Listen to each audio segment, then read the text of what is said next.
វិនរបងខ្ញុំមានណាជាអ្នកសញ្ញេពីតូចដល់ធំនៃខ្ញុំលំបាកក៏គេ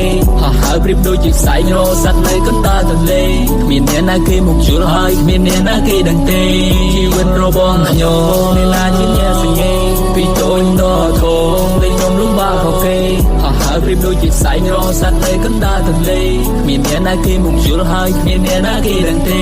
អាយុ17ឆ្នាំខ្ញុំក៏បានរស់ឡាទីជុំលះចេញពីស្រុងទៅធ្វើការផ្ទះលេខ2លាបងលាម៉ែលាអមដើម្បីទៅជីវិតស្រមៃទៅថ្ងៃងងជីវភាពប្រសើរជាងនេះជិះឡានទៅតាមផ្លូវទៅភ្នែកខ្ញុំក៏ស្រង់ហូរធ្លាប់តែរស់ជុំគ្រួសារមានសំឡេងឮអ៊ូអមិនចង់រស់ឃ្លេឆ្ងាយទេចង់នៅជួបជុំបន្ត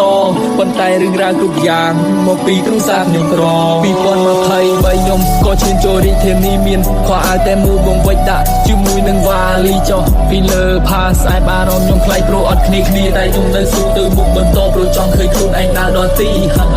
គ្មានកម្លាំងវាអត់បញ្ហាតែអត់អាហារគឺអត់ជីវិតហើយនេះគឺជាសំដីដែលខ្ញុំសរសេរចេញពីរឿងពិតមិនបានស្រង់ពីព្រេងកថាសម្រាប់តែទាក់ទាញយកទឹកចិត្តនេះគឺជា story like speed ដែលខ្ញុំនិយាយនឹងចេញពីចិត្តរបស់ខ្ញុំមានណាជាអ្នកសញ្ញេពីតូចដល់ធំនៃខ្ញុំលំបាកក៏គេ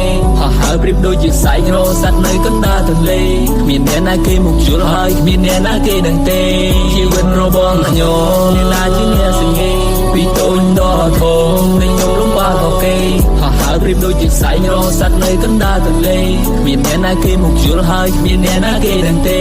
តើអ្នកណាយល់អារម្មណ៍មួយនេះខ្លះតើអ្នកណាខ្លះដែលធ្លាប់ឆ្លងកាត់ជីវិតប្រៀបដូចជាខ្លែងកំពុងតែរសាគ្មានគោលដៅគ្មានទិសដៅតើអ្នកណាគេជាអ្នកចាត់នឹកឃើញពេលណាចង់តែចាក់លាចេញទៅឲ្យបាត់កំតន់ធំកំតន់នឹងក្តីកំតន់នឹងអីខ្ញុំសែនសប្បាយបើសិនអាចវិលវេលាបានខ្ញុំសុខចិត្តទៅក្មេងវិញហើយមិនចង់ធំពេញវ័យជីវិតគ្មានន័យហើយគ្មានកោះត្រើយជីវិតខ្ញុំមិនឡងពេលនេះវាដូចជារកផ្លឹមមិនឃើញតែជីវិតខ្ញុំមិនដូចជីវិតគេយំរាជាអ្នកចាប់ចាញ់ឬទេវតាជាអ្នកសញ្ញេខំប្រឹងញើសហូរជោគប្រានគ្រប់ព្រោះតែចង់មានបាននឹងគេតែវាសនារបស់ខ្ញុំបានត្រឹមតែធ្វើការងារឲ្យគេ